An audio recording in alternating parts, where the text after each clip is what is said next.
Saio hau Nafarroako gobernuak diruz lagundu du.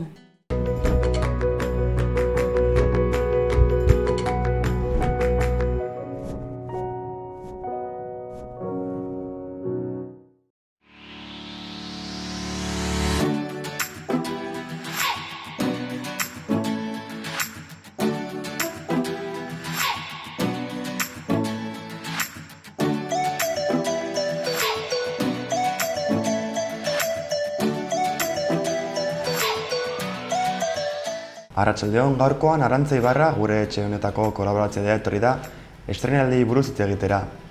Azkeneko minutuetan elkarrizketa bat ere ipiniko dizuegu. Borja Muñoz Arrastiarekin egindako elkarrizketa da, Arro plataformako kidea. Baina orain, has gaitezez gaurko eguneko edukiekin.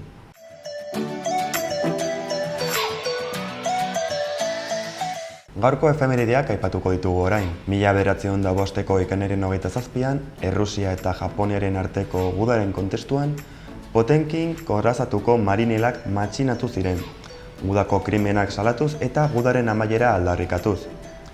Urte batzuk geroago, 1957 urtean, Seat enpresa 600 modeloa saltzen hasi zen Espainian estatuan, bere garaiko autorik famatuenetarikoa bihurtuz.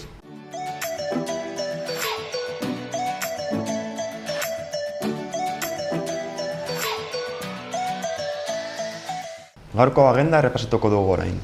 Gaur arratsaldeko 7:04 Barainengoko udal plazan bertso emanaldia egongo da, eta sarrera librea izango da. Bestalde, Civivox Kondestableen arratsaldeko 6:30 zinema ziklo errusiarra egongo da. Alexander Nevskiren proiekzioak ikusiko dira, eta sarrera librea da. Bestalde, gaur ere arratsaldeko 8:30 Peio Ospitalek kontzertu emango du erraldoien txokoan. Sarrera librea izango da. Zaldi Zuriaren mesoian bestalde, arratsaldeko 8:00 Motxila 21 taldeak kontzertua emango du. Sarrera libre izango da ere. Bihar ostiralean, La Pamplonesak emanaldia emango du Iruñeko udalplazan. Sarrera libre izango da. Eta azkenik, larunbatean arratsaldeko 8:00 Civivox Kondestableen Charles Chaplinen zinema zikloaren proiekzioak egongo dira. Sarrera libre izango da.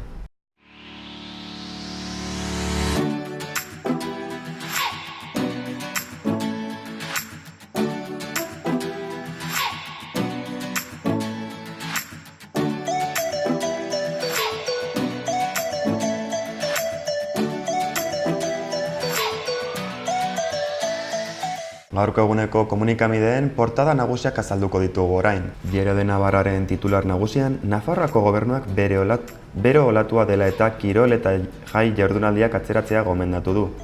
Temperaturak 40 gradu ingurura igoko dira eta Erriberan igandera arte alerta gorria dago. Argazki nagusian berriz, Barainengoko jaien hasieraren argazki bat ageri da. Alboko albistetan, HTA, PSN, Podemos eta Ezkerraren arteko lehen desakordioa dela plazaratzen du egunkariak. Bestalde, Nafarroako enpresa publikoek 2,89 milioi euro irabazi zutela argitzen du ere. Beheko albistetan berriz, Sánchezen investidura okerrera doala iragartzen du egunkariak. Eta azkenik, Cardona Osasunako jokalari berriaren esaldi nabarmen bat ageri da portadan. Diario de Notiziasekin jarraituz, Nafarroako Unibertsitate Publikoan eta lanbide heziketan demanda historikoa egon dela azaltzen du egunkariak, eskaintza akademikoa berritu ondoren. Medikuntza karrera eskakizun gehien dituen karrera dela azpimarratzen du ere. Ondoko argazki nagusian, San Ferminetarako peinen pankarten argazkiak ageri dira, umore eta kritikarekin pasaden urtea errepatsatzen dutenak. Beste albisteetan, Nafarroak Bruselasen eskualde ekintzaile saria jaso egin duela azaltzen du egunkariak. Beherago, aldaketaren gobernuak bere legealdia zergarik gabe amaitu egin duela nabarmentzuen du. PSN geroa bai Podemos eta Ezkerrak gaur bilduko direla azaltzen du egunkariak ere.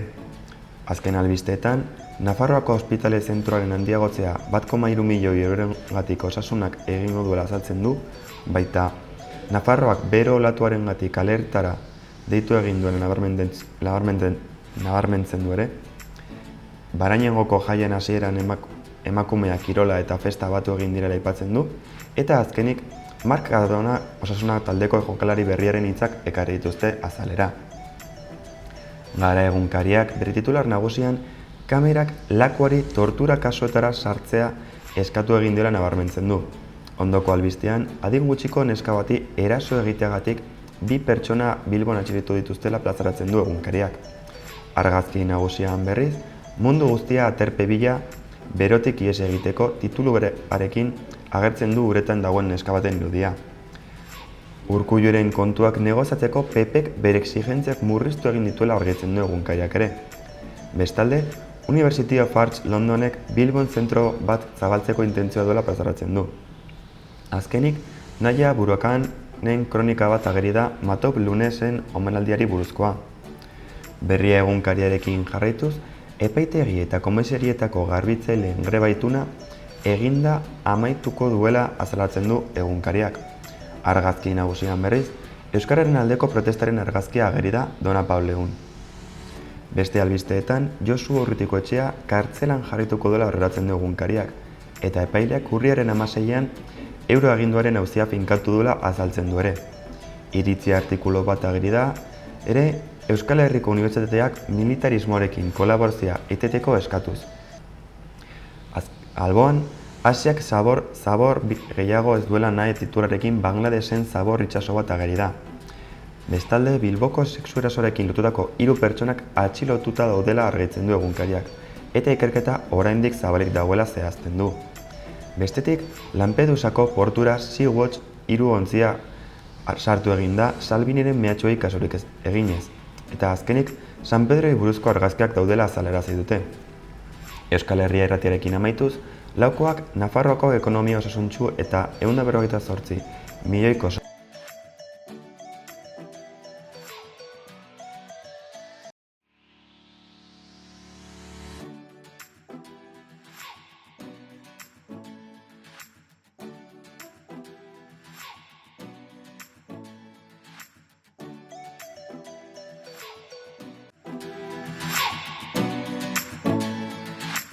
Eguneko albiste nagusiei paso emango diogu orain.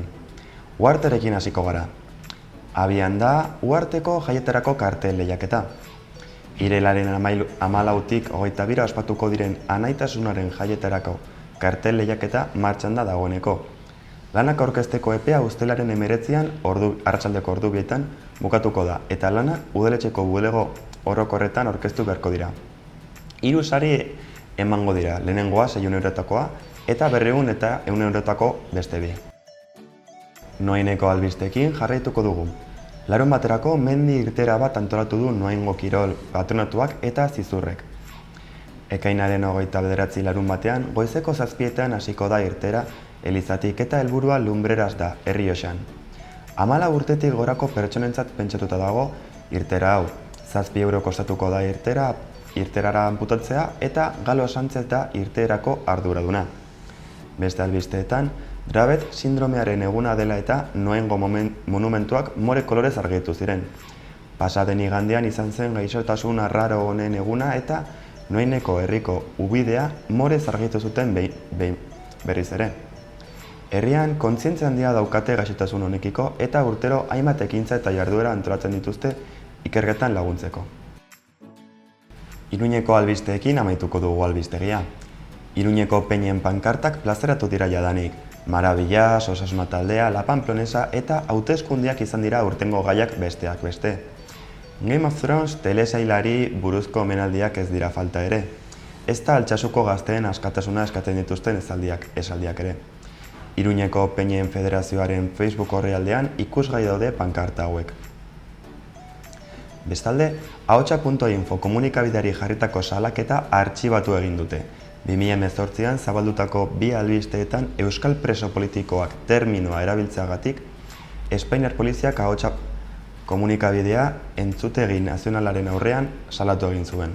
Azken honek salaketa artxibatu du hitz hauek adierazpen askatasunaren barruan kokatuz. Ebazpen honen ondoren, poza adierazi dute komunikatu batean eta lanean jarrituko dutela argitu dute ere.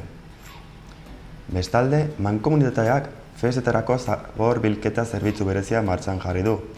Iruñerriko mankomunitateak beste urte batez ere, festetarako zabor bilketa zerbitzua abiatuko du. Zaborra biltzeko buzoi pneumatikoak kendu eta edukiontziekin ordezkatuko ditu mankomunitateak San Ferminetako festetarako. Bestalde, Iruñeko txapelketa liturero batean, euskararen presentzerik egon ez dela salatu dute hainbat pertsonek. Atzo ospatu zen Iruñeko udaleko gazte literatura txapelketaren 29. edizioa, eta bertan, lehiaketa hau bi hizkuntzetan egin ohi den arren, atzoko egunean hainbat pertsona kexatu izan ziren euskararen presentzia egon zelako. Navarra Somako zinegotzei jakinarazi zieten hau, baina azken hauek gidoiari jarritzen ari zirela argudiotu zuten.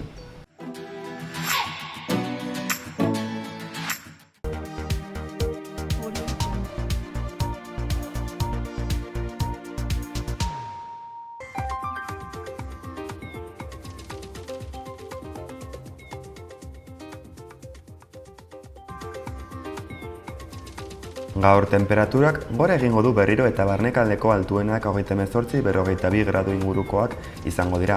Eguzkia jaun eta jabe, tarteka hodeigune batzuekin. Hego-ekialdeko haizea ibiliko da barnekaldeko zenbait lekutan bizi.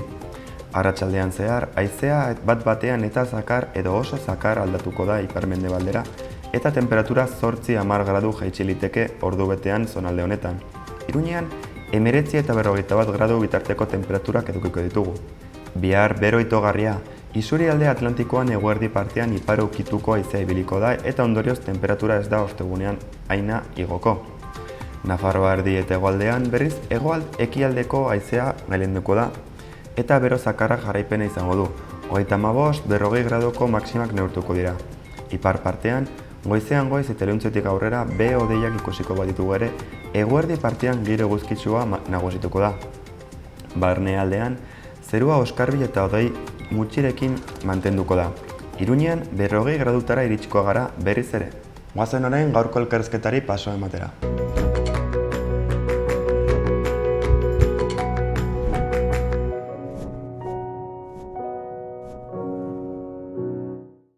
Erratzun kanpin baztan oporretan deskansatzeko eta ongi pasatzeko lau izarretako kanpina, ingurune zoragarrian eta lasaian. Hondarribi eta Donibane Loitzuneko hondartzetatik 3 ordu laurden eskaxera. Baztan kanpina 100 metro kuadroko 150 partzel esiak eta itzalarekin, apartamentoak eta bungalobak. Argindarra eta ure zornitutakoak. Heldu eta umentzako 2 igerileku, jolastoki, ostatu, jatetxe, supermerkatu, padelpista, petanka eta pinponarekin. Gainera uztaila eta abuztuan aurrendako animazio ere badago. Erratzun, baztango bihotzean, baztan kanpina.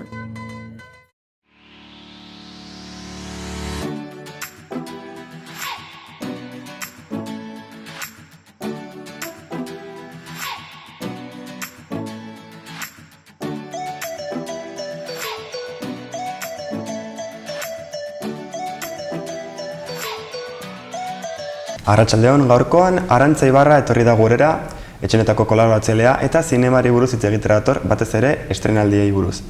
Arratsaldeon Arantza, zer moduz? Arratsaldeon, Eon. Baneukan zurekin egoteko gogoa. Guk ere. Hemen nator, estreinaldiak daukagu, bai estreinatu direnak eta bai datozenak, hitz egitera. Ez dakit nahi duzu lehen hasiko gara estreinatu diren zinearekin, eta azteko hasiko gara El secreto de las abejasekin. Nahi baduzu lehen guazen ikustera trailerra,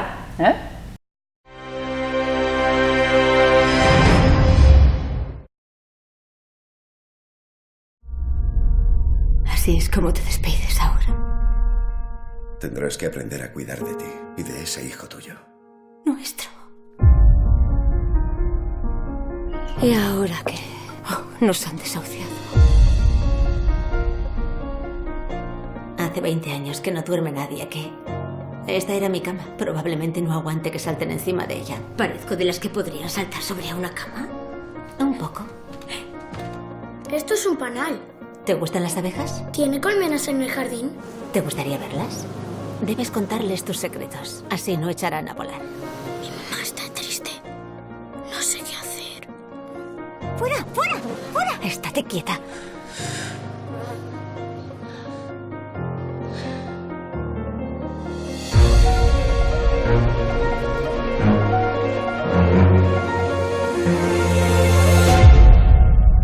Tiene que entender que debe guardar silencio. así como el descarado. Es un pueblo pequeño, Jim. Las he visto. Mamá y la doctora Markham. Dios santo. Debemos pensar en las consecuencias. Si vuelves por aquí, llamaré a la policía y no volverás a verle nunca. Es lo que hace usted.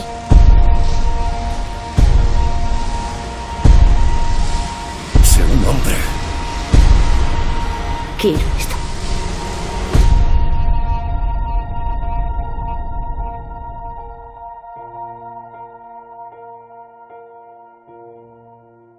Bueno, ikusi duzun bezala, El secreto de las abejas, Annabel Jankel zuzendariak zuzendu du, Inglaterran dago eginda, eta hemen emakume hauek biak 50. urtean, imaginatu behar gero, 50. hamarkadan, zelako zaila zen emakume biren amodioa, eta sekretuak naztatzen dira. Erlearen metafora, pixka bat, erabiltzen du emakume bi hauen istorioarekin, ez?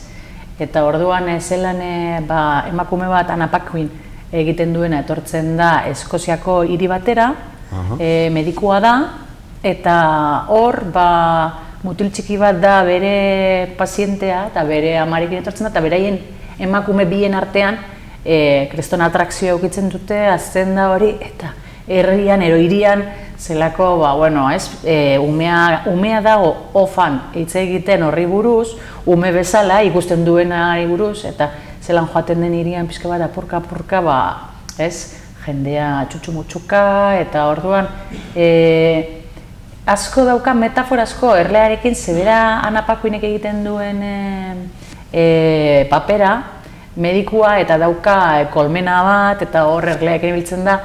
Ez dakit gehiegi erabiltzen duen erlearen eta estiaren, eta pika egiten duten horren metafora gehiegi erabiltzen badute historioan zehar, batzuk kritika asko egon dira horri buruz asko esaten gehiegi erabiltzen duela, eta igual askotan nekatu aldu, baina ikusten dudala filme bat oso interesgarria, bai gaiagatik eta bai zelan eramanda dagoen, eta, polita iristen zait ikusteko, zinean, filme hau. Karol filmaren argumentua igual ere dauka... Claro, Karol, izaten dut eskok, Karol eta horren antzekoa dirudi pixka bat. Bueno, ezin da esan, amaiera eta baina... Baina, badauka hori puntua, pixka bat, badauka hortik igual irudia kontutik emakume biak batez ere lehenako, garaira joaten garelako horrek zelan eskutatu behar zuten, bereien sentimenduak, eta gainera apurka joango gara medikuaren Anna Paquinek egiten duen pertsonaiaren bai ezagutzen zergatik beste herri batetik alde egin zuen, eta horra irira heltzen dan, eta apurka joango gara deskubritzen, eta beste emakumea bai ama zelako gazteagoa da, eta indarra askokoa, eta oso idealista, eta oso emakume interesgarriak dira pelikulan ikusteko. Eta orduan, hau daukagu, eta hemendik pasatzen gara beste filme batera, bebai, Lena, Tolkien, jende guztiak daki Tolkien zein den, eta orduan Tolkienen filma daukagu, guazen lehen trailerra ikustera, a ver.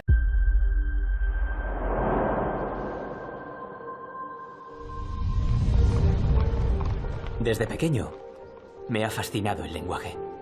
He inventado uno propio. ¿Cómo? ¿Has inventado una lengua entera? Sí. He ideado historias, leyendas. Cuéntame una historia, en la lengua que quieras. ¡Tolkien! Habla de viajes. Los viajes que emprendemos para ponernos a prueba. Habla de aventuras. Formemos un grupo, una hermandad. Cambiaremos el mundo con el poder del arte. La música, la poesía. ¿Y qué hará Tolkien? Quiero escribir algo. Habla de la magia más poderosa que nadie haya sentido jamás. Habla de lo que significa amar y ser amado. ¡Guerra! ¡Inglaterra está en guerra!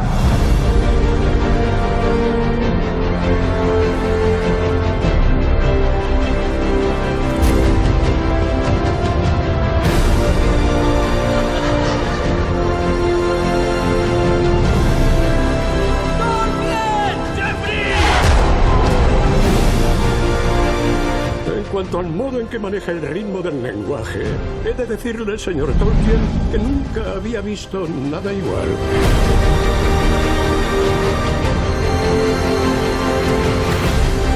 Esto es algo más que una simple amistad. Es una alianza. Es una alianza invencible. Una comunidad.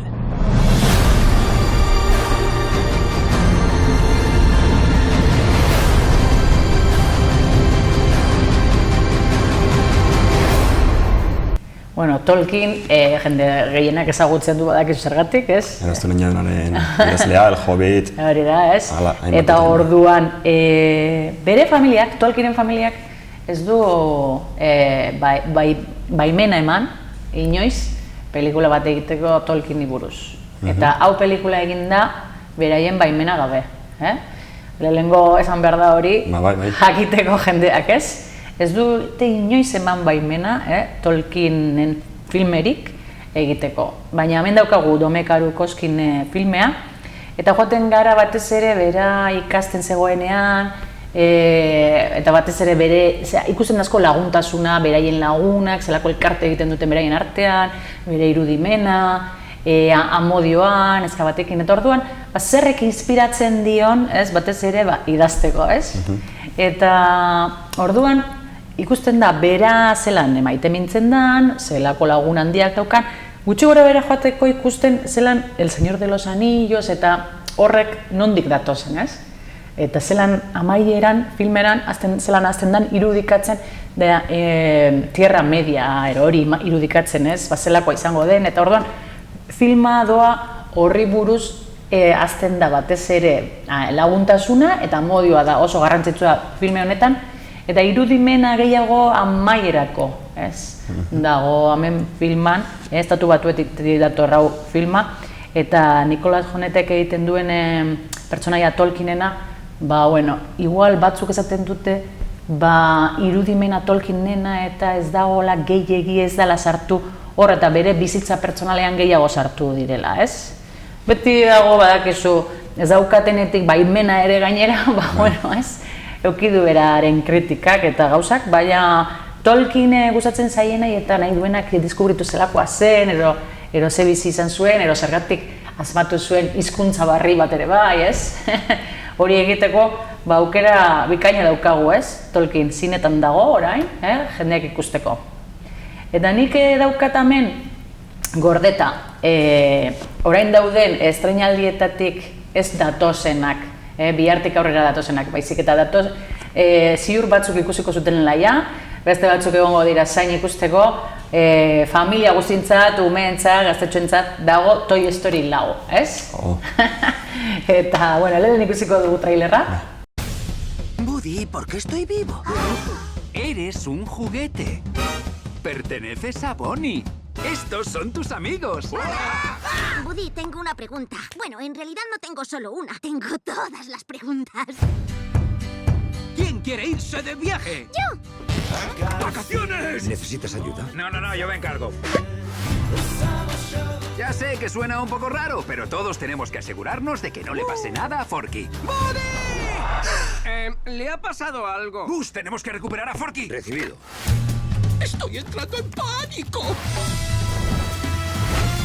Cambio de planes. Jesse, Ham, Gus, Bo, Rex, señor Patata. ¡Cuidado, tío! ¿Qué hacemos? Rescatemos al tenedor. ¿Debería preocuparme? Mis chicos son veteranos, lo soportarán. ¡Voy por allá, Woody!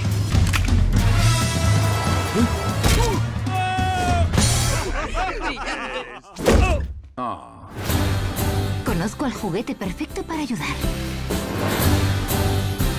Duke Boom, el especialista más espectacular. Toma ya. Eso. Está posando. Duque, necesitamos Espera, que... una más. Toma ya. ¡Espera! ¡Guarda! Woody me salvará. Lo conozco de toda la vida. 2 días. ¿Así es como somos por dentro? ¡Cuánto relleno! Tenemos que encontrarlo, mamá. Bonnie necesita a Forky. Sheriff Woody siempre acude al rescate. Vais a tener que dar un señor salto, Duque y tú. ¿Cómo que yo? Vamos con el boom. ¡Ya!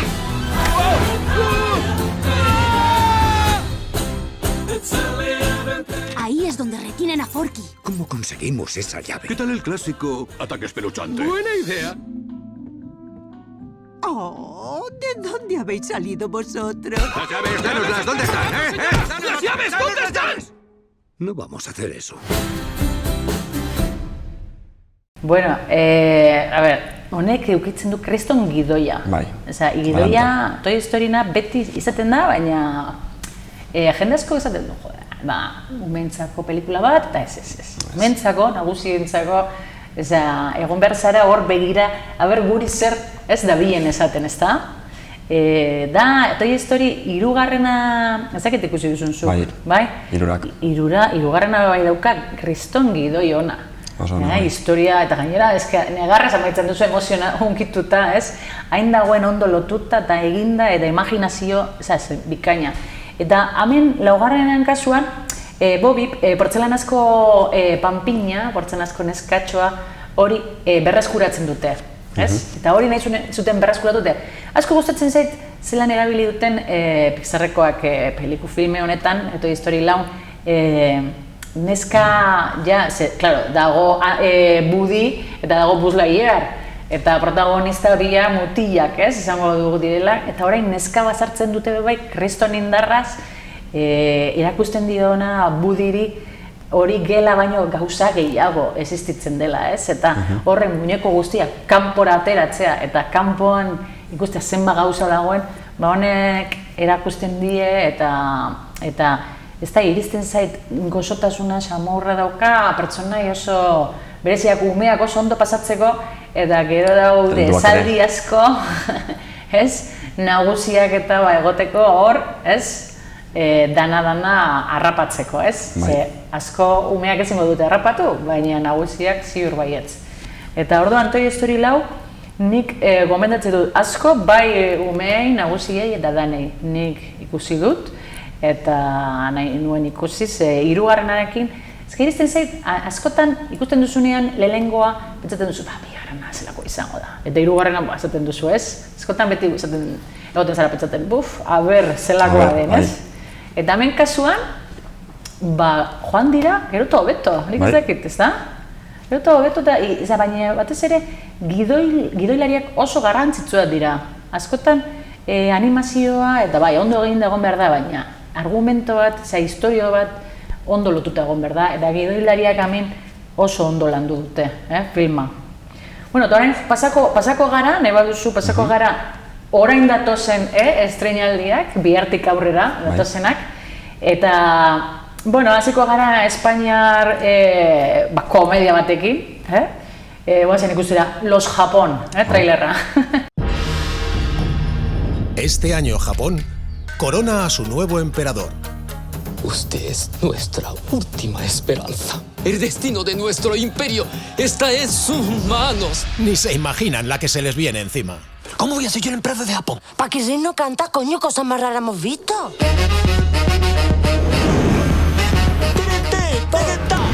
Ahora es nuestro momento.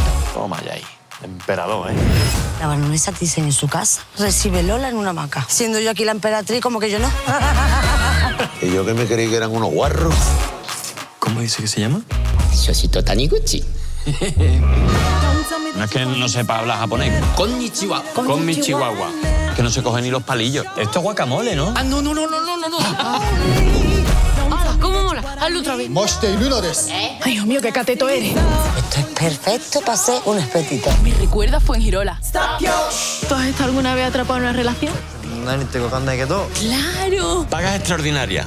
2 al año. Que venimos de Corea, no del siglo XVI. ¿Qué estás hablando con el emperador? El emperador de Japón. ¡Vámonos! Bueno, los Japón, Álvaro Díez Lorenzo zuzendaria, hemen daukagu beti zela Dani Rovira, Maria León, honek ez dakiz zergatik, baina daude denetan, ez? Saltza guztietan. Saltza guztietan. Ematen du komedia bat dagoenean, beti egon behar direla, haue biak, ezta? Gainera, andaluzak biak hartu dute biak ezagunenak, gero orain momentuan, ez? Pilpilian daudenak, eta ez ere Dani Rovira, klaro. Eta, bueno, orduan, ze pasatzen da hemen historioan, Sevillako herri batean, Dani Rovira nabizena da Japon, ze bere orain dela askoko historio baten 1614an etorri ziren Japonetik enperadore batzuk, bueno, horre egin zuten bere familia, eta horre guztiei bizena Japon, zipin izioten. Hori enperadorea hiltzen da Japonen, eta, klaro, enperadore bat behar dute, eta zein izango da, Dani Rovira. Noski. Eta Dani Rovira joan behar da bere emaztearekin Japonera, bere familiarekin Japonera, eta, klaro, ohitu behar da bertako ohiturakin, ikasi behar du bertako gauzakin, ze gobernatu behar du Japon osoa, orduan, da, karikatura, txisteak, eta, umorea, ez dakit jendeari gustatzen zaien horrelako umorea, baina, nahi baduzu ikusi zerbait, barre egiteko, pixka bat, zaten dana bezala, sakontzeko, ez da umore igual argia, eta honek ezaten duzuna, ostra, zelako, ez? Badaude, nire ez den zai komedia egitea oso zaila. Oso zaila da. Oso zaila, ez da? Esaldiak eta segun, gak asko pini behar duzu eta jendeari barrera egiteko. Errezagoa da beti, negarrera egitea, barrera egitea baino. Eta hemen kasuan, lortuko badu ero espadu, ikusiko dugu zer gertatzen den, ez? Auskalo bai. Baina nik uste dut, igual asko errepikatzen dela betiko karikatura eta betiko txistekin. Jende azkenean egiten dabe bai nekatu, ez? Eta...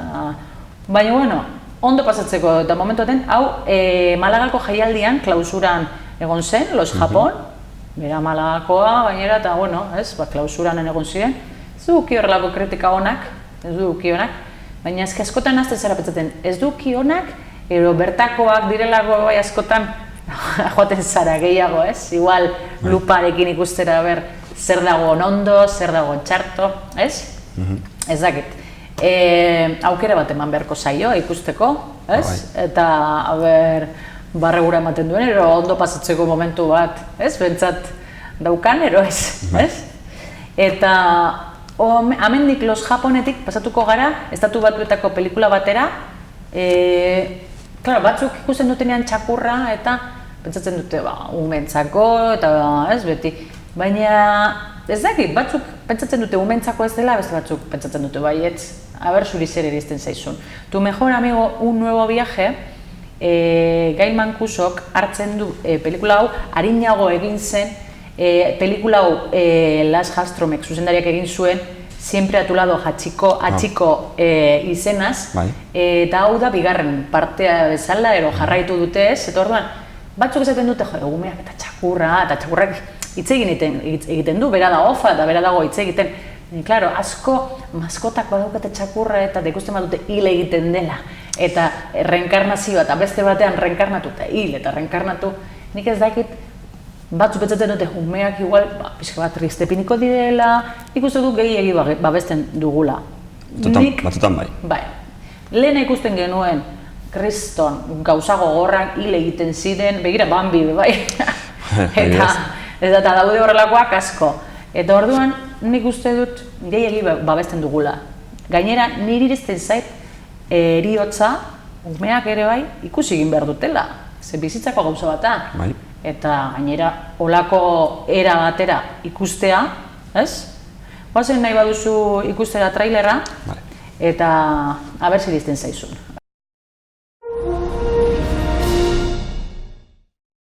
Me llamo Bailey, y este es mi niño Ethan. ¿Tomando el fresco, perro jefe? ¡Ahora! Esto cada vez me cuesta más. Esto cada vez me cuesta más. Esta es TJ, la nueva miembro de nuestra manada. Perrito, perrito, perrito. Oh, esta taza está vacía. Me encanta pasar las mañanas con nuestra nieta. Y a mí también. Sobre todo porque me daba bacon. ¿Por qué la mamá de CJ se la lleva? Dinos dónde os instaláis. Quise ir detrás del coche, pero ya no tenía energía. Bailey. La próxima vez que vuelvas, cuida de CJ. Te necesita tanto como te necesité yo. Y entonces sucedió. Volví a ser un cachorro y CJ era mi nuevo propósito. CJ, esta noche he quedado. ¿Otra vez? Siempre sabía cuando mi niña me necesitaba.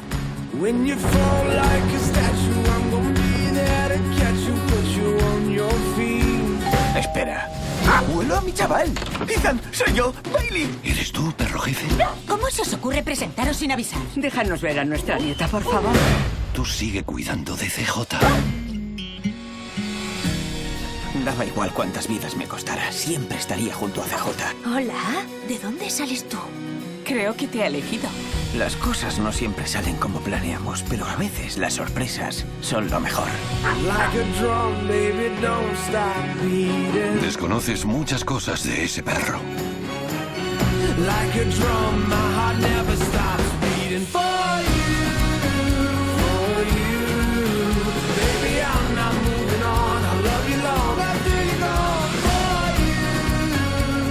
No tengo todas las respuestas. Pero sí sé que acabamos donde tenemos que estar. Bueno, hau txakurra Bailey, berriro, Dennis Quaid da protagonista, baina ez protagonista, baizik eta ezagunena, esango dugu. Bere loba neskatxoa ezin du ikusi, ze bere semea hil egin zen, eta bere emaztearekin txarto eramaten da, eta eraman egiten du bere loba, orduan txakurraeri esaten dio Baileyri zaindu nire loba, hil egiten da, zen nagusia da Bailey txakurra, eta reenkarnatzen danean, umearekin, eta reenkarnatu, iristen zait, bai nire iritzi pertsonala da, bai ikusi aldutela danak, ez? Ze egon behar gara prestatuta, ikusteko horrelako gauza, gainera horrelako baikortasun puntuarekin, zer reenkarnazioa eta ez da izebez txarra, baizik eta ez da hiltzen, baizik eta gorputz aldatzen du, ez? Orduan, poetikoa iristen zait eta polita, ez? Beste ikuspuntu bat, batzu izten dute bestatzuk ez, reenkarnazioari buruz, baina bai iristen zait, txakurraren ikuspuntua entzuten dugu, eta desberdina. Lehenengoa ikusi dutenak, eta ez dutenak ikusi, aukera eukiko dute hau ikusteko. Orduan, hor uzten dugu, bakoitzak pentsatzea nahi duena. Eta orain bai ezberdina datorrela filma, Instinto Maternal. Instinto Maternal ematen du, horrekin izenburuarekin izan aldera, Instinto Maternal, bale, da listo, ez thriller psikologiko bat da. Eta frantzitik dator, baina Bruselaseko 60. Hamarkadako nepintzen gara hor Bruselaseko pixka bat jakokatzeko. Nahi baduzu lehen ikusiko dugu trailerra.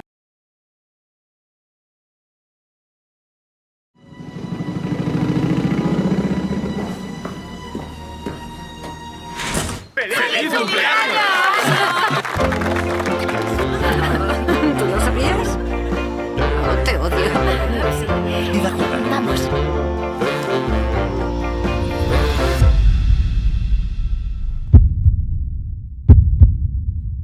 ¡Maxim! ¡Celine! ¡Mamá! ¡Celine! ¿Alice? ¡Maxim está en la ventana!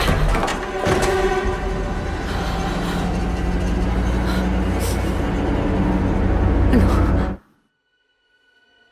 Celine, ¿qué pasa? ¿Me estás evitando? Tendrías que haberle vigilado. No deberías haberle dejado solo. Celine, de verdad, hice todo lo que... No fue suficiente. Tendría que haberme quedado con él. No fue culpa tuya. Sigue en shock. No vuelvas a pasar por ahí, ¿de acuerdo? No me fío de ella. No puedes comer eso. ¿Alice? ¿Qué ocurre? Me sigue culpando por ello. Ha recreado la misma situación para ponerme a prueba. Se quiere vengar a través de Theo. Estás perdiendo el contacto con la realidad. Te está manipulando, ¿no lo ves? Tendría que haberte internado. ¿Me sigues culpando por lo de tu hijo?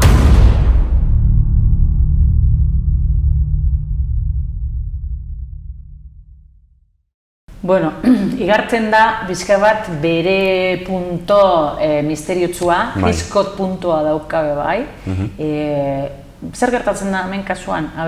Honek emakume biak lagunak dira, auzokideak, daukate seme bi, adin gutxi antzekoak, lagunak ere bai dira, eta bat lehioan dagoan, ikusi dugun bezala traileran, jauzita hile egiten da, eta bestea testigua da, nahi du ez jauztea, baina ez da heltzen, eta kulpabilitatearen puntua, baina besteak, amak, zango dugu, umea hildanaren amak, kulpabilitatea errudun, bere laguna, pintzen duz ez duelako ez egin, eta orduan nazten da punto psikotikoa, eta beraien artean kriston amorrua, eta oso, zango dugu oso gogorra, psikologikamente pentsatuta, eta dauka, niri gustatzen zait hori puntua bebaian, zinean egoteko, pixka bat tentzioan, eta beraien bien arteko oso fina,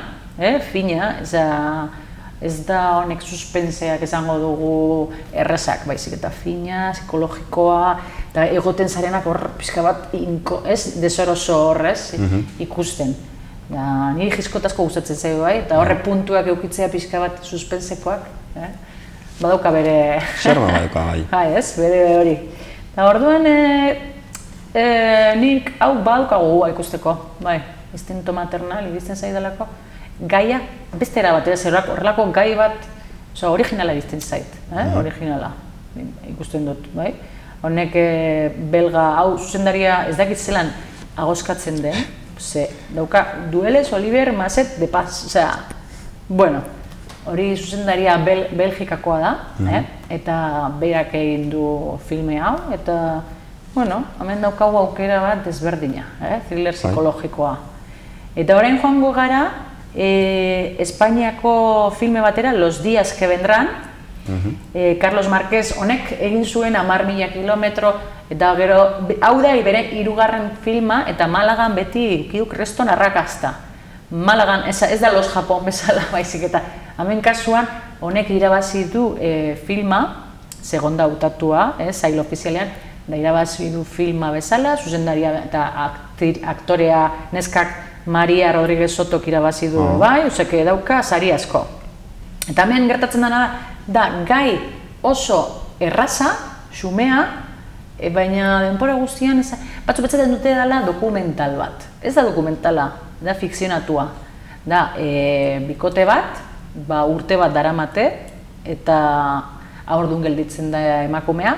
Ikusten da, 9 hilabete, bikote hauen 9 hilabete, zer gertatzen den, zelan aldatzen dana, beldurrak, beraiek dauken itxaropenak, hasieran igual ez dugukiko, bai ukiko, pasatzen den gauza guztiak eta bere tripa zelan joaten den bai aldatzen, hone biak dira bikoteak bizitzan, eta benetan emakumeak honek eukizuen umea, orduan horregatik esaten dute dokumentala ematen duela, ez? Ematen duelako beraien bizitza. Baina profesioak aldatuta, abokatua eta ez dakize esan beharrean aktoreak, izango dugu, aldatuta hori, beste dana ematen dugu gutxi gora bera pixka bat, direla bizitza gertatzen diren gauzak, ez? Eta orduan horregatik batzu zaten dugu, hori dokumentala ematen du, baina hain detaile txikiak eta zelako ondo eramanda dagoen, eta errealismo handia eta fina eta sensibilitate askokoa, David Verdaguer bebai aktorea hau, beti Carlos Márquezen filme guztietan dago, ez? Bera dauka fetitxe bezala, ez? Guazin ikustera, ikusiko duzu trailerra.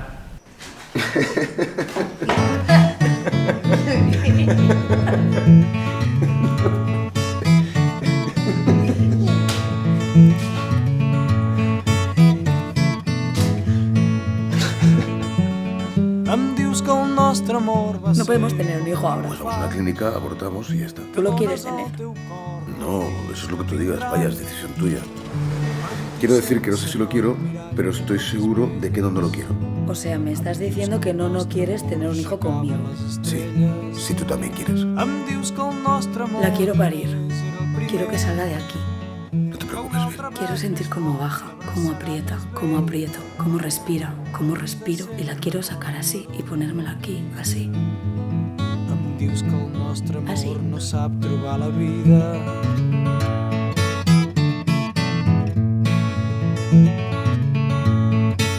Porque a ver si lo entiendo. O sea, el tema es que yo no expreso lo que me pasa, pero cuando lo expreso, no te gusta lo que expreso. ¿Estoy diciendo esto o no? Es que se tiene que llamar Zoe. Ayer discutimos, pero es normal que las parejas discutan. O sea, no te asustes. Lo contrario, no te fíes de la gente que no discute. Tú y yo también discutiremos. Pero nos perdonaremos y todo bien. Porque nos queremos.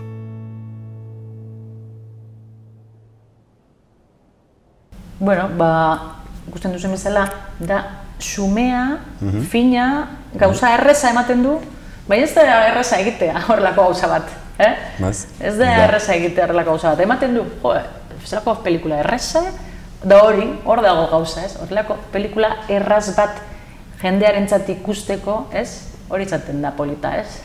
Hori. Da, bueno, los días que vendrán, hemen daukagu aukera.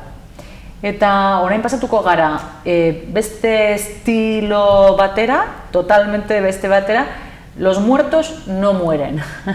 Horrekin izenburuarekin ez, eta Jim Jarmusch estatu batuetatik Cannesen estrenatu zuen, ez? Filme hau, berak hartu zuen saria orain dela beste denbora, bera lehenengoko pelikularekin.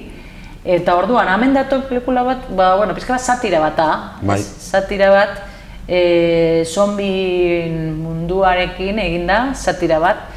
Askorek, klaro, ez dute ulertuko askorek bere umorea, beste batzuk bai, dauka umore pizka bat partikularra. Ze barre egin nahi du hipsterrak gaitik, oraingo gauza gaiti batez ere, ez? Wifi, mobilak, bueno, horre gauzak, baina zombiekin, ez?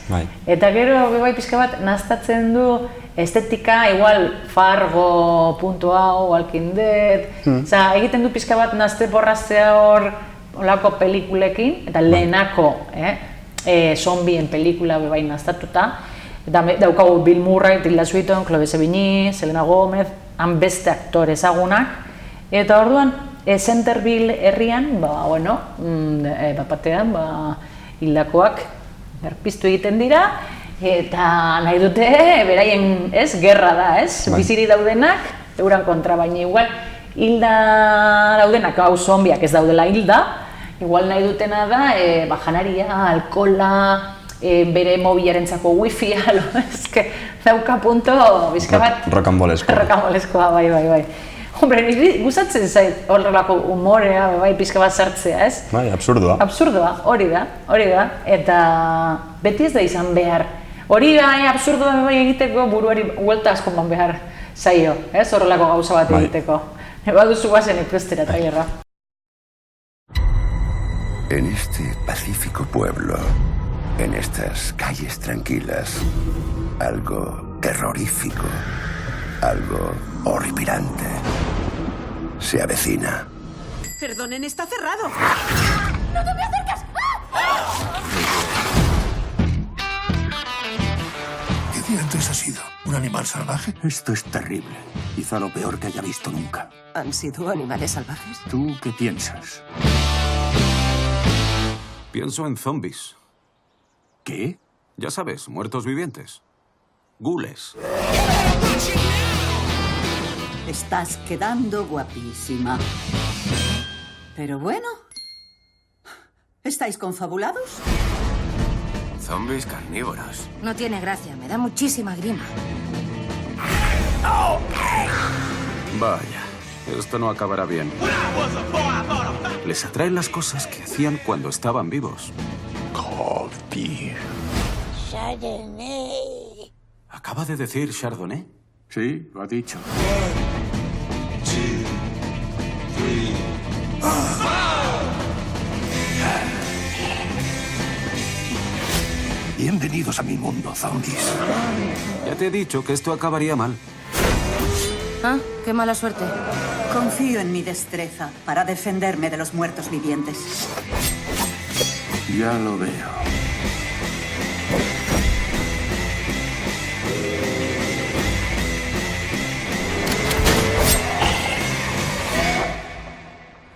Disculpe. Tienes un buen bateo. Has jugado a béisbol, ¿no? Bueno, en las ligas menores, pero hace mucho tiempo.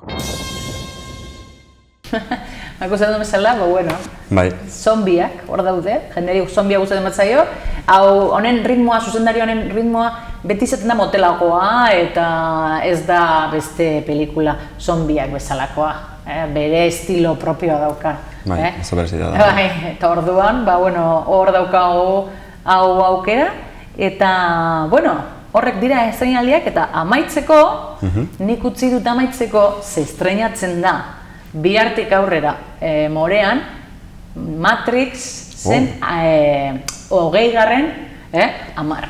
Urteurrena, 20. urteurrena, eta orduan Matrix gustatzen zaion guztiei, zinean ikustea, begira ze ondo. Eta ez da, inoiz ez dutenak ikusi, arraro egiten zai, baina igual egongo dira batzuk, badaukate aukera zinean ikusteko. Nik zinean ikusi nuen. Bai, Bai, orain dela 20 urte zinean ikusi nuen, eta orduan oso zaila izaten zen berriro ikustea telebistan edo denbora asko, egoten zinen zain, eta errepikatu egin nuen zinean, Osea, que imaginatzen gustatu zitzaidan Matrix. Oso ona da. Bai, gainera, beti ateratzen zara, bueno, niri bentsat, gertatu zitzaidan da, zer hartuko nuen, pastilla urdina ero gorria, ez? Zer hartuko nuen, pastilla urdina ero gorria. Eta nik hor momentuan, gazte-gaztea zara, ez? Eta esaten nuen, nik egia nahi du jakin, egia. Eta jarraitzen du bardina pentsatzen. Zuk? Nik uste dut egia nahiko nukeela, niz eta txarragoa izan. Beldurra eman, ez? Bai, ez? Claro, gero ikusten duzu eta esaten duzu, jo, Eza, ez? Zertarako hartu dut hau, ez? Ematen dut, ez? Joan dela okerrago dana, eta, ez? Hasieran ematen du ez dela ona, baina gero konparatuta zelakoa den, ez? Bai. Baina, bueno, orduan, jendeak aukerako du Matrix ikusteko zinean, pantaila handian, Eta hoentzat, bueno, nahi baduzue pixka bat, ez, gogoratzeko ikusi zatitxo bat.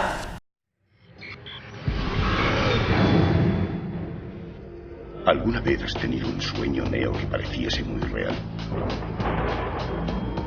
¿Qué ocurriría si no pudieras despertar de ese sueño? ¿Cómo diferenciarías el mundo de los sueños de la realidad? Es la pregunta la que te ha traído aquí. ¿Qué es Matrix?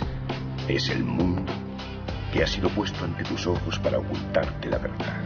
Que eres un esclavo, Neo. Una prisión para tu mente. Matrix es un sistema, Neo. Ese sistema es nuestro enemigo. Procura comprender la verdad. ¿Qué verdad? Que no hay cuchara. Los humanos son una enfermedad. Son el cáncer de este planeta. Son una plaga. Y nosotros somos la única cura. Estás aquí para salvar el mundo. Intento liberar tu mente, Neo, pero yo solo puedo mostrarte la puerta. Tú eres quien la tiene que atravesar. Al parecer ha estado llevando una doble. He visto a agentes atravesar un muro de un puñetazo. Algunos han vaciado sus cargadores y solo le han dado al aire. Todos los que han luchado contra un agente han muerto y han fracasado. Tú triunfarás. ¿Qué necesitáis? Armas. Muchas armas. Nadie había hecho nada parecido. Por eso va a funcionar. Señor Anderson. ¿Qué intentas decirme? ¿Que puedo esquivar las balas? No, Neo. Intento decirte que cuando estés listo, no te será necesario.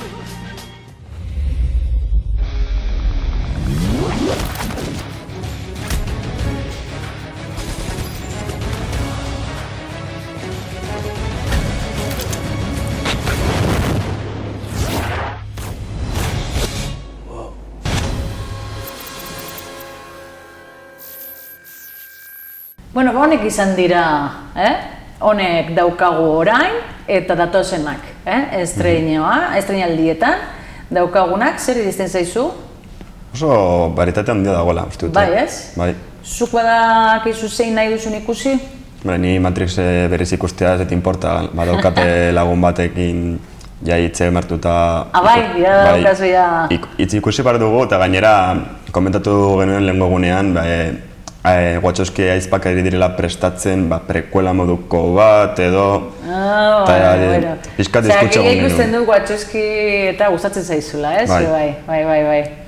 Eta gero Make Sense 8 telesaia beraiena asko gustatzen zait eta izugarri amorratu, emoten dit persona amorra, ze ez daude egiten telesaia hori. Ez da zer pasatu da, baina eta asko gustatzen zait beraien ikuspuntua eta zelan egiten duten. Danak ez, ze batzuk egin dutenak ez gustatu, baina hauek bai, Matrix eta Sense8 eta horrelako estilokoak pixka bat, zientzia fikzioa eta buruari bueltak emoteko, ezta?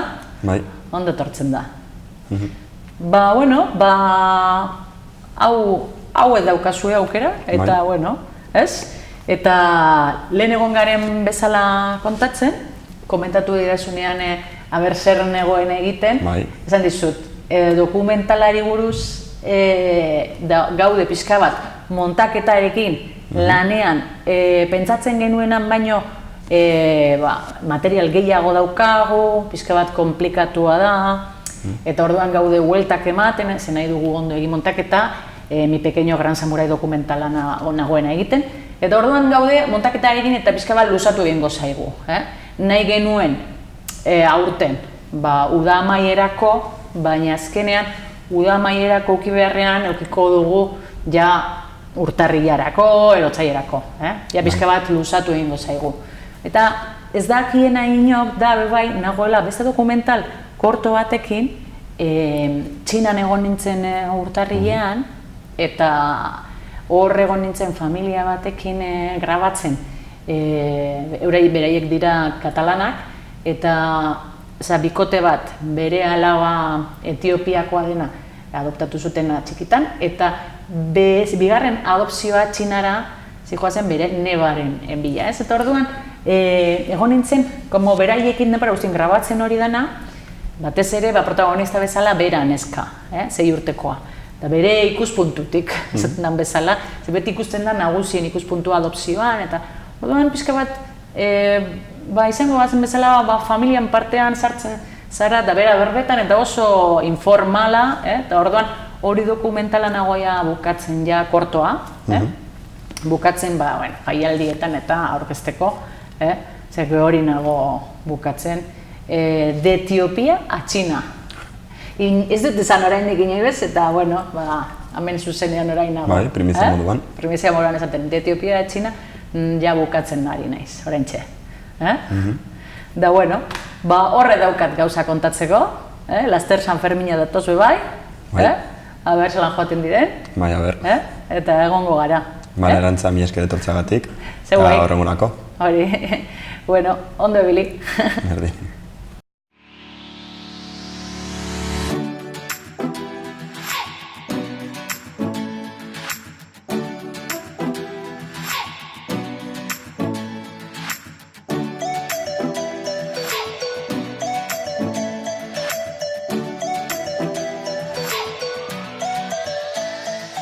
Hau izan da guztia gaurkoz, mila esker hor egoteagatik eta lehen esan bezala, orain Borja Muñoz Arrastiari, Arral Plataformako kideari eginiko elkarrizketa ipiniko dizuegu. Mila esker eta bihar arte.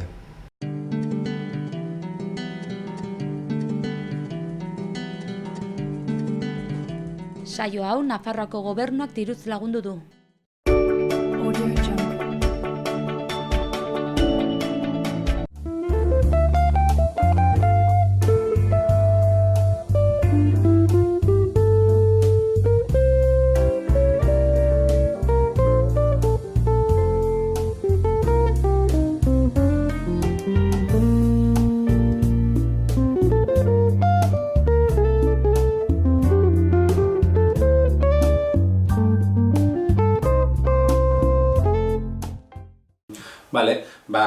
Arro plataforma da orain dela gutxi sortutako plataforma bat, hainbat elkarte ezberdinak Euskal Herri mailan ikusi genuen, nahiz eta pixka bat indartsuak sentitu eta holan, falta zela saretze puntu bat eta orduan erabaki genuen elkartzea. Hazen gutxi batzuk, elkar hitz egiten, eta zaten, bueno, igual, egin behar dugu zerbait elkarrekin, ez? Pizka bat nola baiteko erreferente bat sortzeko Euskal Herri mailan, LGTB kolektiboen erreferente bat, eta erantzun bat emateko erasoen kontra, eta gaur egun ematen ari den asimilizazioaren kontra, eta prozesua daukaguna pizkat despolitizaziorantz. Eta orduan hori dan ikusita, zango, bueno, guazen elkartzea. Eta prozesu honetan, hainbat kolektibo elkartu geha, batzuk gehitu india, beste batzuk jun india prozesu honetan, eta beste batzuei badakigu ez dugula lortu heltzea ondo, edo mesua ez dela guztiz heldu, eta orduan orain egiten ari geha, hainbat aurkezpen eta hori dena, saiatzen pixka bat jende gehiago gerturatzea eta ahalik eta elkarte gehien izatea. Zeintzuk gaude gaur egun plataforman? Guztiok elkartea, hori da nire elkartea, Intifada Marika, Irukila Rosa kolektiboa, EGAM, Sare Lesbianista, OSE LGTB, Liga, ez ditut apunta, baina gutxi gara bera ez dakit 11-12 elkarte, Euskal Hartzak, eta badakit gehiago daudela, eta badakin gainera aurkezpenak egin eta gero, hainbat kolektibo berriak sortzen nahi dira bai, eta ja datorren kurtsora begira segurazki gehitu ingo dira. Hasieran, pixkat, plataforma sortu baino lehen, hainbat eztabaida sortzen, pixkat planteatzeko zeintzuk dira gure helburuak. Ze helburuak hartu behar dugu, oso elkarte ezberdinak zartu dira plataforman, eta mankomunian dezkagun helburuak zeintzuk dira. Eta orduan sortu gintuen 3 helburu. Bata zela saretzearena, hori helburu nagusia, hainbat elkartekin saretzea eta pixka bat gure arteko komunikazioa eta erreferente hori sortzea, uste genuen pixka garrantzitsua da zela hori.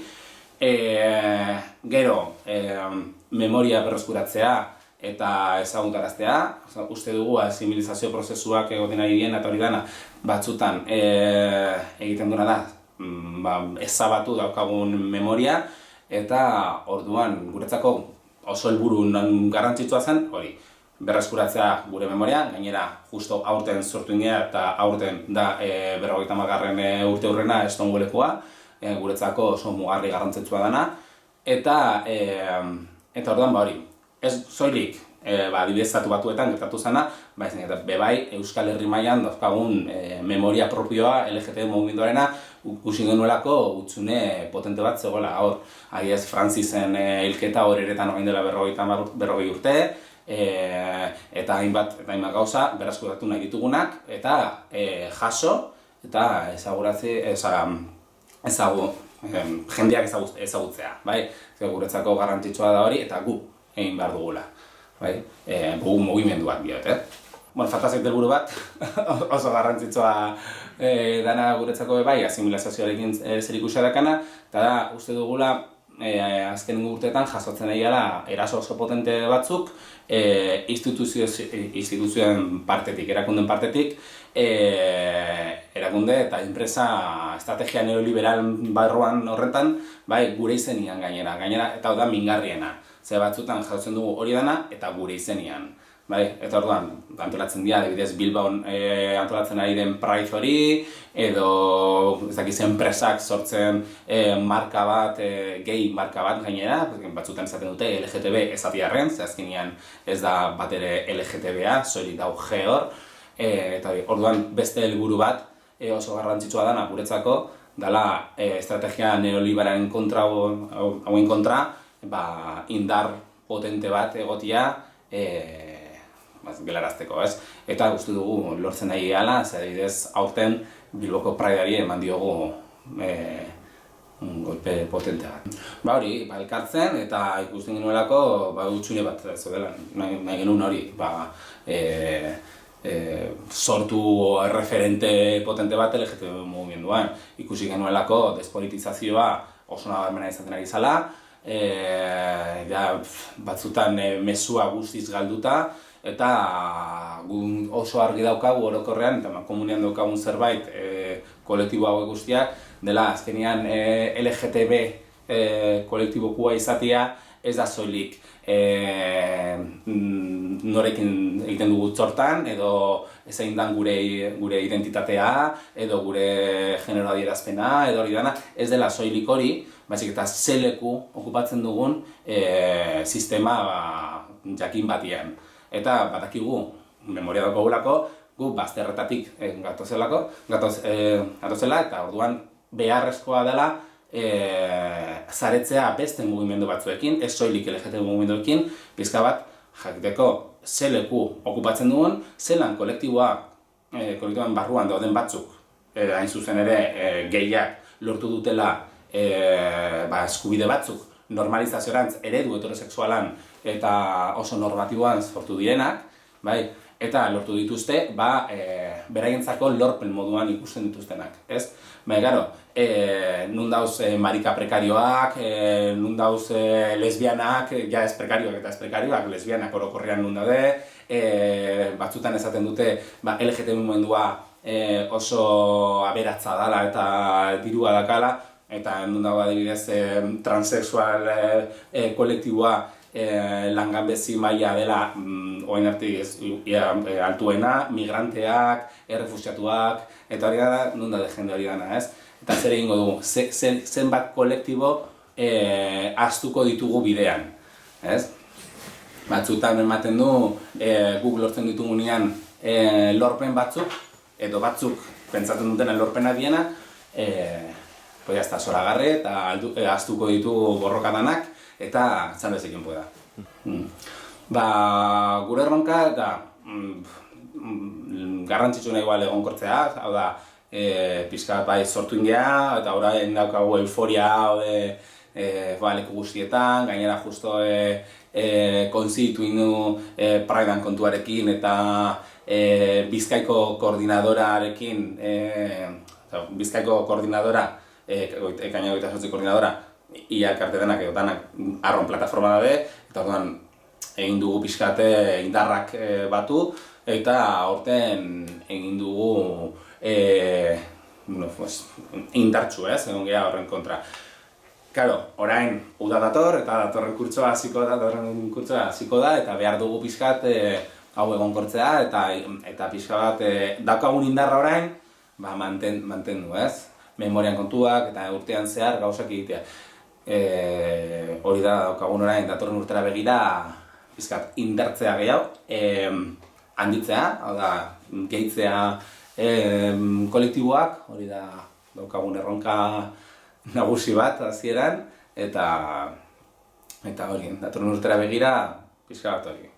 Goazen ikustea zer egin dugun, zelan sortu geha, eta erreferente bihurtzea.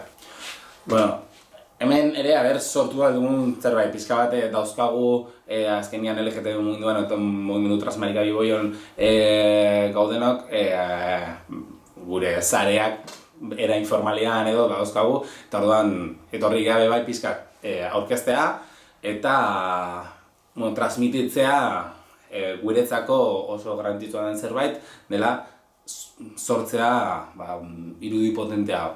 Adibidez, aurten Araba, Gipuzkoa eta Bizkaiko koordinadorak, plataformak, batu ditugu indarrak, eta guretzako da erronka bai pizkate Euskal Herri osoan lortze hori, gure urrengo erronka da pizkate etortzea eta Nafarroan edo behintzat Iruñan aber zer nolako taldeak sortzen dien, eta horretarako bebai etortzen geha, eta hori. Kapitalismo eta fascismoa ardatz moduan, antifascismoa eta antikapitalismoa ardatz moduan, Bai, azkenean gu dauzkagu gure ezaugarriak, zelan definitzen den arro plataforma definitzen da antikapitalista, antifascista, eta transfeminista, eta zaretua. Hori gure 4 puntu zaretua ja esan dut zergatik, antikapitalista, bebai, pixka bat eraso estrategia neoliberal honetan jasaten agian ditugun erasoa horren kontra gauza egitea eta horrela ematia ekintzak eta hola, hori da horregatik antikapitalistak, uste dut dela gaur egun zerbait nahiko potentia gure kolektiboarentzako, eta antifascista, azkenean ezin du ahaztu zelan azkenengo urteetan fasismoaren gorakada nabarmena izaten ari dela, naiz eta igual batzutan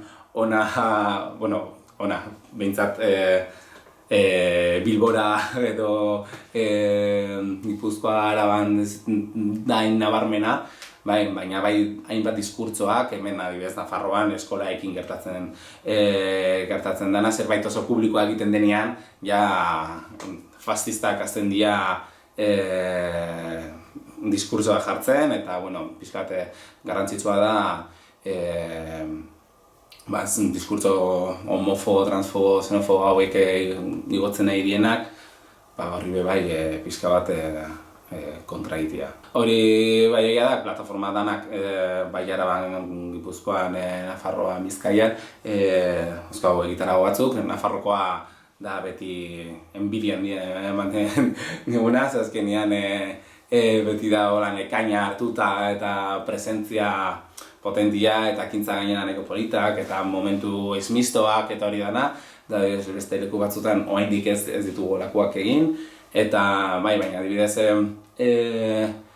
bai egia da arro plataforma moduan, aurten antolatu dituzten, orain antolatu ditugun gauzak izan dira aurkezpenak, baina pentsatu argi eduki behar dugu arro ez dela kolektibo bat, plataforma bat, non kolektiboak eta koordinadorak sartzen dien. Eta orduan, ekainaren 28 begira, plataformak eta koordinadora lokalak funtzionatzen dute, eta arro plataformatik egiten dena da, bozera moduan, ez? Eta orduan Bizkaiko koordinadora egiten du bere gauzak, Arabako koordinadora bererenak, Gipuzkoan bebai, eta hemen Nafarroan bebai. Bai egia da, adibidez, aurten elkartu ditugula indarrak, eta leloa adibidez da manifestaziorako Araba, Gipuzkoa eta Bizkaian berdina da. Stonewall Mugarri, Kaletan Narro, Borrokak Garrai. Justo delako guretzako gure helburutako bat horren kontra aritzea, ez? Azkenean Bilbon, Praida da Bilbon, orain daukagun eraso handiena, sartzen dirua olako ekimen bat aurrera eramateko kolektiboak mesprezatzen, baztertzen eta invisibilizatzen, incluso mingarria da. Praidan kontua Bilbon hasi zen orain dela 5 urte, eta hasi ziren esaten koordinadoratik sortutako zerbait zela, eta medio guztietan, komunikazio guztietan, ateratzen plande. Aurten lehenengo aldiz ospatzen da Bilbon arrotasun eguna. Aurten lehenengo aldiz, 1977an izan zen lehenengo manifestazioa, eta hortetik aurrera urtero antolatu egin da manifestazio bat, eta hainbat ekintza egun horren inguruan. Eta hori guztiz ahaztuta. Hasi ziren hori egiten, hasieratik ekainaren 28 koordinadora egin du horren kontra, eta zenean desfile bat dana sorper koloretsua, janzten dute Bilbo, dana kolorez, betikoa, irudi betikoa, gehiak, muskulosoak, irudizeratz bat, hemen gaude, super zoriontsu, munduan ez da zer gertatzen, eta gainera turismo eredu zehatz bat bultzatzen, kapitalismo eredua, non gentrifikatzen dira gure auzoak, danak sartzen da, gainera Bilbon zaten dute, Bilbao Bizkaia, baina azkenean da Bilbo eta Bilbo zentro, eta auzoak desagertzen dira, gainera prekarizatzen bertako jendearen lana, azkenean turismo horrek dakarrena da azkenean temporada, lan prekarioak, eta betikoa, ez? Eta orduan, hori izan dabe bai beste zerbait, beste elkartekin eta beste mugimenduken, Bilboko beste mugimenduken zaretzeko aukera konte bat. Hori da Bilboko estrategia politikoa, hor daude sartuta, hainbat makroeventuak antolatzen etengabe, eta adibidez Bilbon antolatzen ari jendea horren kontra, ze da katastrofe bat, ezke daude makroevento antolatzen. Eta gainera Bilbao Bizkaia Pride egin dutena Bilbon, egin nahi dutena da Bilbao Bizkaia Euro Pride. 2022ko guk daukagula esperantza hori ez gertatzea. Uste dute geldituko dugula. Aurten ekintza moduan plataformak egiten dituztenak, eta jazta, aurten kurtso honetan uste dut amaitu aldugula, bai egia da iraian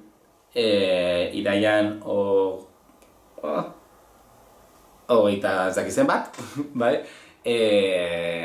izango da EPOaren bilera Bilbon. EPOa da European Pride Organized Antolakation, no sé, antolaketa hori da euskera, eta, bueno, Europa mailan, hainbat elkarte eta enpresak, biltzen dira, eta Bilbo, jarri du hor dirudana, 70.000 euro udala eta diputazioen artean asteburu horretarako, ekartzeko horietanak, eta segurazki arrotik antolatuko dugu Transmari Biboion